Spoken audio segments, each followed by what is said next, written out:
Back to the another video of MRY study. आज हम इस बात पे चर्चा करेंगे कि हमारा जो टर्म वन का जो पेपर है उसके लिए हमें कैसे प्रिपरेशन करना है। जैसे कि आपने इस वीडियो का थंबनेल देखा होगा कि भाई एमसीक्यूज ही एमसीक्यूज, तो भाई एमसीक्यूज ही एमसीक्यूज मिलेंगे यहाँ पर और कुछ नहीं मिलेगा, ठीक है। लेकिन बस आपको इस वीडियो को एंड तक देखना है। अगर आपने इस वीडियो को एंड तक देख लिया तो आप ये समझ लीजिए कि आपका जो टर्म वन का जो पेपर है ना, आप उसमें टॉप कर लोगे टर्म वन के पेपर में। बस इस वीडियो को आपको बिना स्किप करे हुए देखना है और बिल्कुल लगातार देखते रहना है, ठीक है। तो स्टार्ट करते हैं हम अपनी वीडियो। और स्टार्ट करने से पहले मैं आपको बताना चाहूंगा कि अगर आपने चैनल को सब्सक्राइब नहीं करा हो तो चैनल को सब्सक्राइब कर लें और बेल आइकन को जरूर से प्रेस कर देना, जिससे कि मेरी वीडियो की जितनी भी नोटिफिकेशंस हैं आपको मिलती रहे, ठीक है। तो स्टार्ट करते हैं अपनी वीडियो। तो भाई टर्म वन के एग्जाम के लिए मैंने कुछ स्ट्रेटेजी बनाई है और उस स्ट्रेटेजी पर आपको वर्क करना है। के लिए मैंने प्लानिंग बनाई है कि भाई प्लानिंग कैसे करें, ठीक है।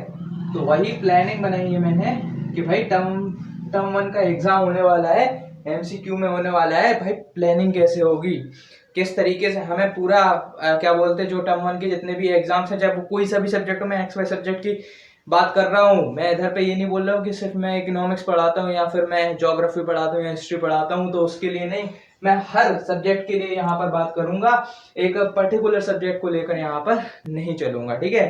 तो टर्म वन के एग्जाम टर्म वन की प्रिपरेशन हमें यहाँ पर करनी है और उसके पहले हमें यहाँ पर प्लानिंग यहाँ पर करना जरूरी है। तो भाई प्लानिंग करने से पहले मैं आपको एक बात बता दूं कि अगर आपने मेरी पिछली वीडियो देखी हो जिसमें मैंने आपको ये बताया था कि आपके टर्म वन के पेपर और टर्म टू के पेपर किस तरीके से होने हैं, और फिर उसके बाद दूसरी वीडियो बताई थी जिसमें आपको ये बताया था कि आपके टर्म वन और टर्म टू के सिलेबस भी आ चुके हैं। तो उन दोनों वीडियो को आप सबसे पहले देख लेना, फिर इस पर आना, ठीक है। तो प्लानिंग में अगर मैं बताऊं तो टर्म वन और टर्म टू के पेपर में हम टर्म टू को अभी नहीं देख रहे हैं, ठीक है। टर्म वन हमारा होने वाला है पूरा एमसीक्यू बेस्ड, या फिर हम कह सकते हैं कि ऑब्जेक्टिव बेस्ड, या फिर जो आपके क्वेश्चन होगा उसमें 4 ऑप्शंस दिए होंगे जिसमें से आपको एक ऑप्शन को चुनना होगा, उस तरीके का आंसर वहां पर देना होगा, ठीक है। तो एमसीक्यू बेस्ड आपकी पूरी प्रिपरेशन यहाँ पर होने वाली है, ठीक है। तो भाई एमसीक्यू में क्या करना है आपको, देखो जो आपका टर्म वन का जो पेपर है वो आपका क्या रहेगा, इजी रहेगा। देखो पेपर के 2 पहलू होते हैं। पेपर जो होता है हमारा, चाहे वो कोई सा भी सब्जेक्ट हो, वी टेक एनी सब्जेक्ट, मतलब कि हम एक पर्टिकुलर सब्जेक्ट को नहीं लेके चल रहे, एक हम हर सब्जेक्ट को लेके चल रहे हैं कि सब्जेक्ट का जो पेपर होता है उसके 2 पहलू होते हैं। पहला होता है हमारा इजी और दूसरा होता है हमारा हार्ड। एक मीडियम भी होता है लेकिन उस मीडियम को हर कोई कवर कर सकता है, ठीक है। इसीलिए मैं उसको लेके नहीं चल रहा हूं, मीडियम को मैं नहीं लेके चल रहा हूं, क्योंकि हमें इजी और हार्ड पे वर्क करना है, ठीक है। तो भाई देखो इजी वाला जो पहलू है ना, वो आपका इजी वाला पहलू है आपका एमसीक्यूज, और जो आपका हार्ड वाला जो पहलू है वो आपका है सब्जेक्टिव, जिसका पेपर आपको बाद में देना है, ठीक है। जो आपका इजी वाला पहलू है वो है आपका एमसीक्यूज। अब मैंने आपको पिछली वीडियोस में ये बताया था कि जो आपका एमसीक्यू होने वाला है वो आपका 50% का वेटेज रखेगा और सब्जेक्टिव आपका रखेगा 50% का वेटेज। 50% का वेटेज यहां पर रखने वाला है। साथ ही साथ आपके जो यूनिट टेस्ट होंगे, साथ ही साथ जो आपके प्रोजेक्ट प्रैक्टिकल जो होंगे उनके मार्क्स को देखते हुए, उनको मार्क्स को मिलाकर, आपके एमसीक्यू के मार्क्स मिलाकर आपका पूरा वेटेज तैयार होगा। अब भाई जो हमारे जो एमसीक्यूज थे उनका 50% कर दिया और प्रोजेक्ट और प्रैक्टिकल का भी 50% कर दिया। मतलब कि आपके जो प्रोजेक्ट थे वो अगर 20 मार्क्स के होते थे तो 20 मार्क्स के प्रोजेक्ट में 10 मार्क्स के प्रोजेक्ट आपका एमसीक्यू में चला गया और 10 मार्क्स का प्रोजेक्ट आपका सब्जेक्टिव में चला गया। अब यहां पर समझने वाली बात क्या है, समझने वाली बात यह है कि आपने अगर नोटिस ध्यान से पढ़ा हो या फिर आपने मेरी वीडियो देखी हो ध्यान से, तो उसमें मैंने बोला था कि सब्जेक्टिव में क्या होगा कि आपकी अगर कोविड-19 की सिचुएशन फिर से लागू हो जाती है, मतलब कि पेंडेमिक की सिचुएशन वहां पर लागू हो जाती है, तो सीबीएसई ने बोला था कि एमसीक्यू, यूनिट टेस्ट, प्रोजेक्ट और प्रैक्टिकल के मार्क्स को जोड़कर वो रिजल्ट बनाएगी। मतलब कि कहने का मतलब ये है कि आपके यहाँ पर पेपर होने का तो कोई सवाल ही नहीं उठता अगर आपका कोविड-19 आ जाता है। देखो हमें फ्यूचर एक्सपेक्टेशंस को लेकर चलना है। हमारा जो प्रेजेंट है हमें उस पर वर्क करना है और फ्यूचर एक्सपेक्टेशंस को लेकर चलना है, उसको देखना है। तो अगर हम फ्यूचर एक्सपेक्टेशंस को देखते हैं तो कोविड-19 की वजह से यहाँ पर पेपर नहीं हो पाएंगे, तो हमारी जो कैलकुलेशन होगी जो मार्क्स की वो एमसीक्यूज के बेस पर होगी और हमारे यूनिट टेस्ट और प्रोजेक्ट वर्क के बेस पर होगी। अब इससे क्या कंक्लूजन निकलता है कि हमें इस पर वर्क करना है, हमें पहले इस पर वर्क करना है, हमें सब्जेक्टों को अभी साइड में रख देना है। ठीक है, सब्जेक्टिव को ऐसा नहीं है हमें सब्जेक्ट को नहीं देखना है, हमें सब्जेक्टिव को भी देखना है, लेकिन उसको अभी हमें साइड में रखना है क्योंकि उसका पेपर अभी नहीं है। अभी हमारा पेपर किसका है? एमसीक्यूज का है। कब है? नवंबर दिसंबर में है। ठीक है, इस चीज को भी ध्यान में रख लो कि नवंबर दिसंबर के बीच में आपका, नवंबर के लास्ट वीक में कह लो और दिसंबर के फर्स्ट वीक में, इनके बीच में आपके एग्जाम्स हो जाएंगे। ठीक है, और ये एमसीक्यू बेस्ड जो एग्जाम होने हैं आपके, वो आपके कहाँ होने हैं? ऑफलाइन होने हैं, मतलब कि क्लास में होने हैं। ठीक है, क्लास में होंगे, लेकिन यहाँ पर जो टीचर्स होंगे वो आपके क्या होंगे? मतलब जो इन्विजिलेटर्स होंगे जो, वो आपके एक्सटर्नल्स होंगे, मतलब कि जिन टीचर्स को आपने देखा है, जिन टीचर्स ने आपको पढ़ाया है वो टीचर्स नहीं होंगे, उनसे अलग टीचर्स होंगे जो आपकी इन्विजिलेशन करेंगे एमसीक्यू वाले पेपर में। अब कहने का मतलब ये है कि अगर यहाँ पर कोविड-19 हो जाता है, लेकिन हमें फ्यूचर एक्सपेक्टेशन देख के चलना है, हम अभी प्रेजेंट पे वर्क कर रहे हैं, तो हमें क्या करना है? इस 50% वाले पे वर्क करना है, क्योंकि ये बहुत ज्यादा इजी पार्ट है। पहली चीज, अगर ये वाला पेपर नहीं होता है, हमारी मार्किंग इस पर होगी तो हमारा ये वाला वेटेज ज्यादा होगा, मतलब ज्यादा मार्क्स आए होंगे अगर, तो इसमें हम क्या करेंगे? अपने मार्क्स को इंक्रीज कर सकते हैं इससे, एमसीक्यूज से। दूसरी चीज, जो यूनिट टेस्ट है उनसे भी कर सकते हैं, और प्रोजेक्ट और प्रैक्टिकल वर्क को तो आपको छोड़ना ही नहीं है, क्योंकि ये अगर आपको थोड़े से मार्क्स भी दिला रहे हैं ना, ये 20 मार्क्स भी दिला रहे हैं प्रोजेक्ट में, तो ये आपके बहुत ज्यादा मदद कर रहे हैं। ठीक है, तो इसको भी आपको यहां पर छोड़ना नहीं है। ठीक है, तो बात कहने का मतलब ये है कि आपको एमसीक्यूज पे बहुत ज्यादा फोकस करना है, जबकि यहां पर आपका इजी सिलेबस है, इजी पेपर होने वाला है। ठीक है, तो ये तो बात थी कि आपको एमसीक्यू पे किस तरीके से फोकस करना है। अब मैं आपको बताऊंगा कि आपको एमसीक्यू की तैयारी किस तरीके से करनी है। ठीक है, तो अब भाई बात आ जाती है कि एमसीक्यूज को किस तरीके से प्रिपेयर करें। अब कुछ बच्चे बोलेंगे कि सर आप एमसीक्यूज हमें दे दो, हम एमसीक्यूज की प्रिपरेशन कर लेंगे और वो हम वहां पर अप्लाई कर देंगे, हमारा एग्जाम हो जाएगा, हमारे अच्छे मार्क्स आ जाएंगे। भाई मैं कितने एमसीक्यूज दे पाऊंगा तुम्हें?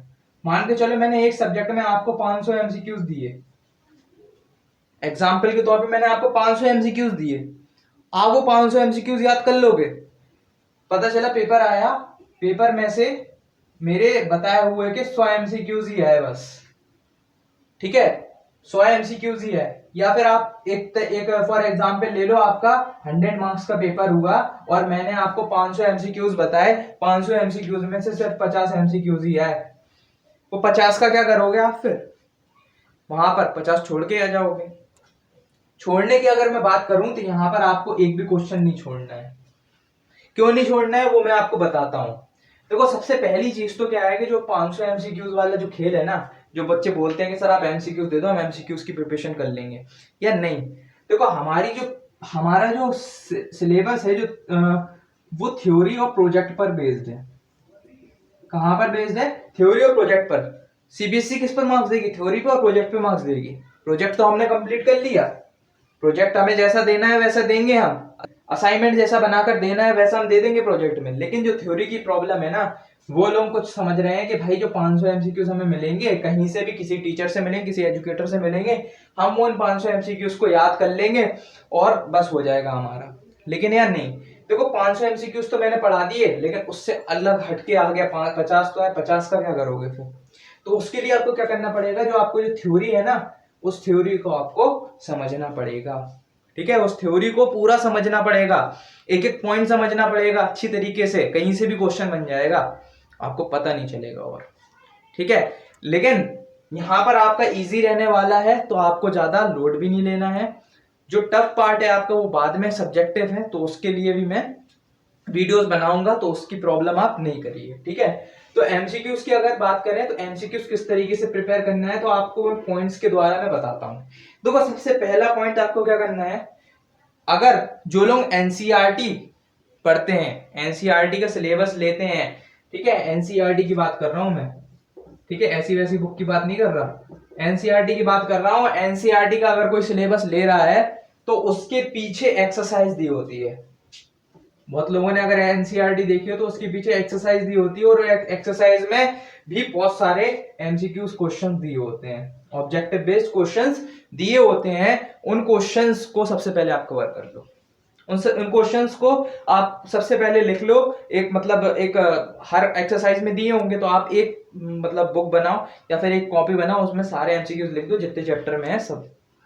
दूसरी बात यहां पर आती है थ्योरी की। थ्योरी भी तो आपको अभी प्रैक्टिस करनी है। तो थ्योरी में देखो, थ्योरी में दो चीजें होती हैं।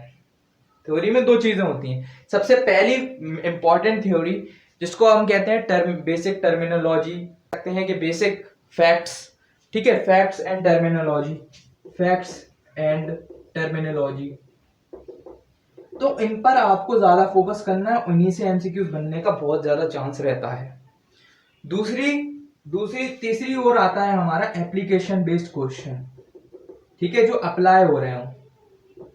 एप्लीकेशन बेस्ड क्वेश्चन जो होते हैं ना, हर चैप्टर की बात कर रहा हूं मैं।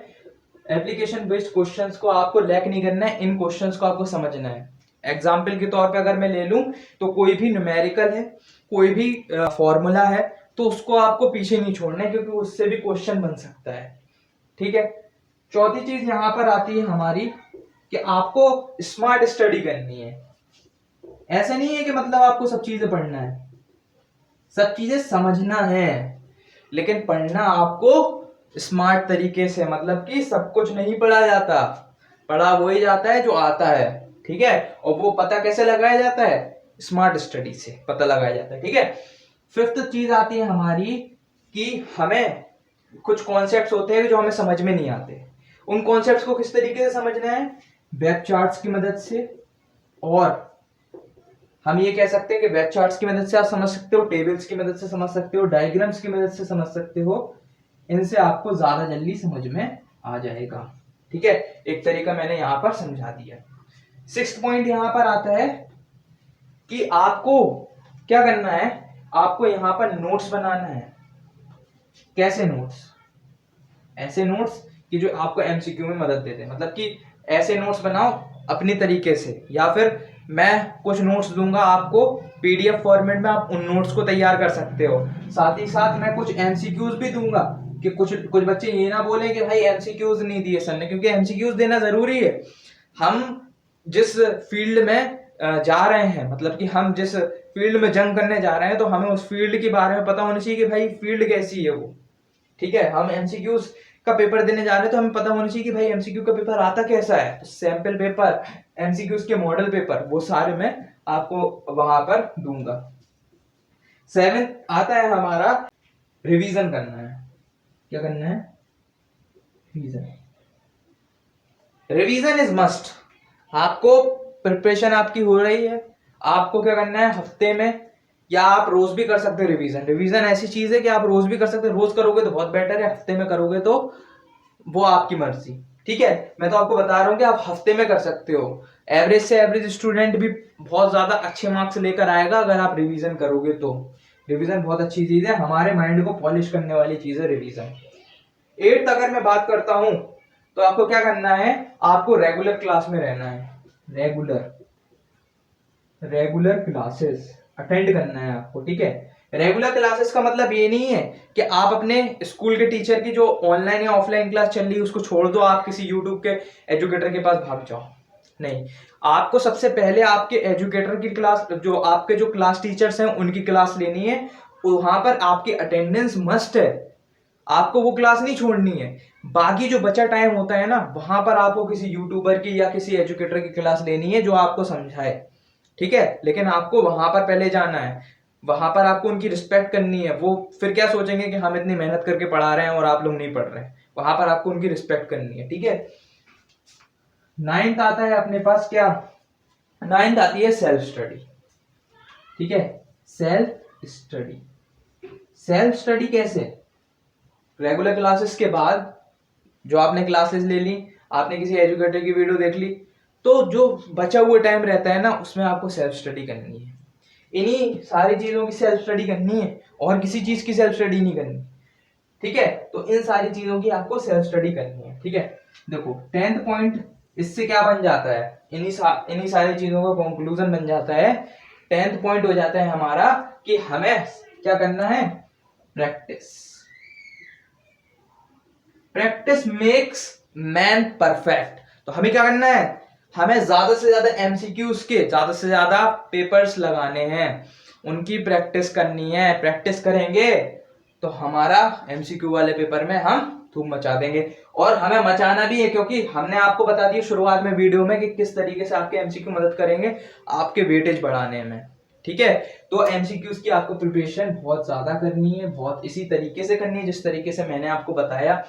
कुछ स्टूडेंट का डाउट ये होगा कि भाई टाइम टेबल कैसा रहेगा, तो अगर आप कमेंट करोगे तो मैं टाइम टेबल के ऊपर भी वीडियो बना सकता हूँ, ठीक है। टाइम टेबल आप किस तरीके से रखो, बाकी आप अपने हिसाब से भी आप अपनी पढ़ाई कर सकते हो, ठीक है। तो ये थी मेरी स्ट्रेटेजी जिसको आप लगा सकते हो अपने एमसीक्यू वाले पेपर में और आपको 100% रिजल्ट देखने को मिलेगा, ठीक है।